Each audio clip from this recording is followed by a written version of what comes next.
Hi friends, ఈవేళ మా ఆదివాసీ గిరిజనుల వండే విధానంలో బోదంటం కూరతో జీడిపప్పు కలిపి మేము వండుతాము.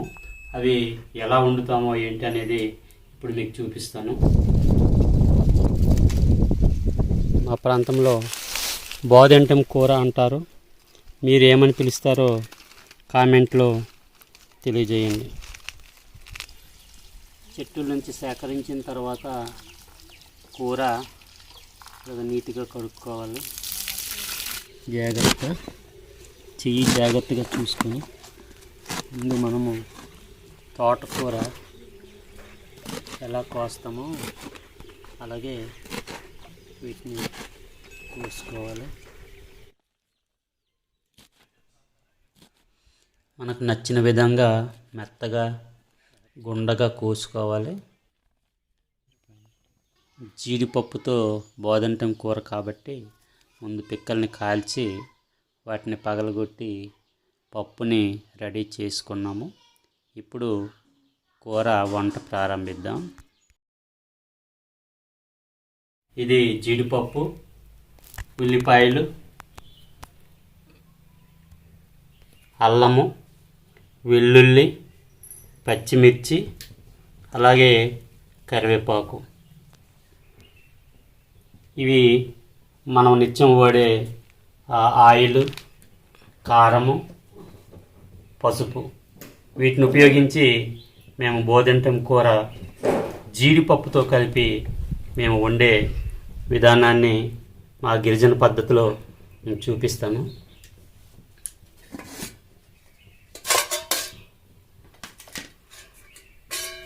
ఇవన్నీ మేము ముందుగానే కట్ చేసుకొని రెడీ చేసుకొని ఉంచుకున్నాము. బోదంటం కూర అంతా కడిగేసి నీట్గా ముందు కడిగి కట్ చేసుకొని పెట్టుకోవాలి. సాదా మామూలు మనం కూర ఉన్నట్లే వీటికి తాలింపు వేసుకుంటాము. మనకి తగినట్లు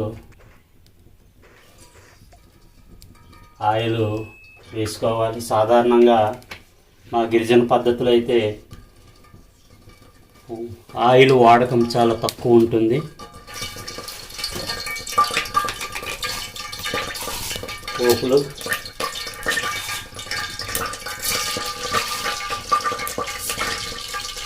ఏ ముందు వేయాలో ఏ వెనక వేయాలో నాకైతే తెలియదు.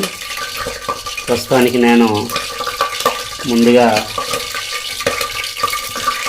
వెల్లుల్లి వేస్తున్నాను.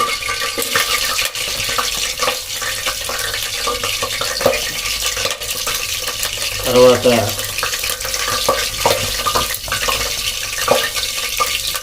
పచ్చిమిర్చి వేసుకున్నాను. తర్వాత ఉల్లి, తరిగిన ఉల్లి మన అవసరాన్ని బట్టి ఎంత ఉల్లి అవసరమైతే అంత వేసుకోవచ్చు. తర్వాత ముక్కలుగా చిన్న చిన్న పేస్ట్ చేయకుండా చిన్న చిన్న ముక్కలుగా చేసిన అల్లము తరుగు, పేస్ట్ కంటే చిన్న చిన్న ముక్కలు తరుగు.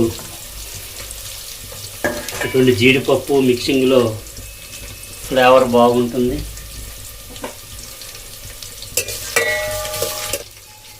ఉల్లి, మిర్చి వేసిన తర్వాత ఇప్పుడు జీడిపప్పు, అలాగే బోదంటం కూర కడుక్కొని రెడీగా ఉంచుకున్న గుండగా కోసుకున్న బోదంటం కూర, సరిపోయేటట్లు పసుపు, అలాగే కారము, ఉప్పు,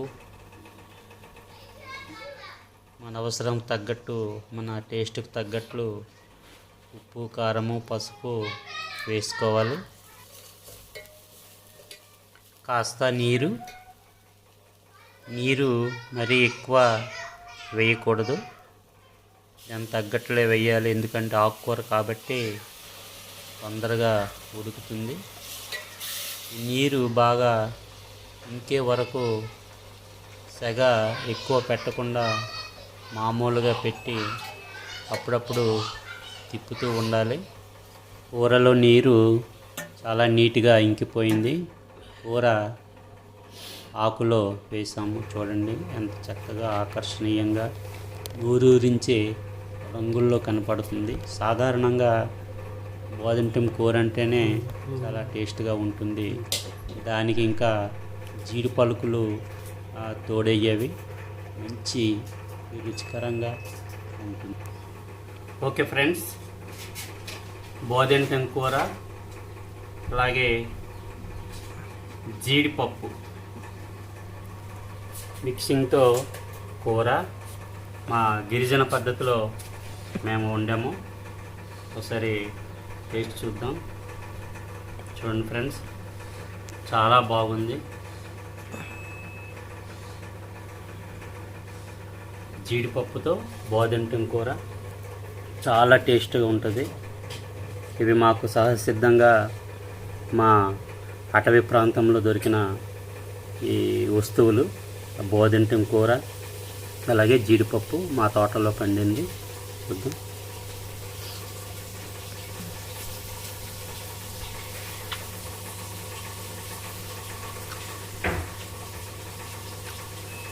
చాలా బాగుంది. మీరు ఈ కూరలో ఇంకేమేమి కలిపి వండుతారో కామెంట్లో తెలియజేయండి. ఓకే ఫ్రెండ్స్, ఈ వీడియో మీకు నచ్చినట్లయితే తప్పక ఛానల్ సబ్స్క్రైబ్ చేయండి, షేర్ చేయండి, కామెంట్ చేయండి. ఇటువంటి ఎన్నో ఆసక్తికరమైన వీడియోస్ నోటిఫికేషన్ పొందేందుకు బెల్ బటన్ ఆన్ చేయండి.